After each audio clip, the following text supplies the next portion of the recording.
শোনো হে শোনো সবে শোনো দিয়া মন বলবা করি নারীর ভাষণ নাম হইল রিমিতার নয় সাধারণ বাপ হইল কোন ধর্ম মতিবার লাবণ বাংলাদেশে থাকেন তিনি কচি বাসে বাসে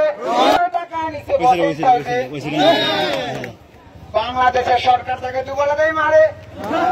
এই জন্য তেলের দাম খাইয়ে খাইয়ে মারে প্রথম টাকা তাই ভুলে যাওয়া ভালো নইলে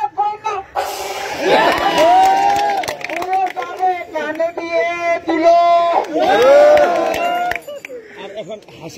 কলিকাতার বিশেষ ফর্মুলা তৈরি 1 থেকে 3 ছিল লম্বা মূল্য 50 টাকা বলতেছেন 15 ফল পাচ্ছেন না কোন 5 পকেটে চাই এভাবে হাঁপানি হলো ভালো হয় ক্রিম মাকে এই ক্রিমে কোনো কাজ হয় না আমাদের কাছে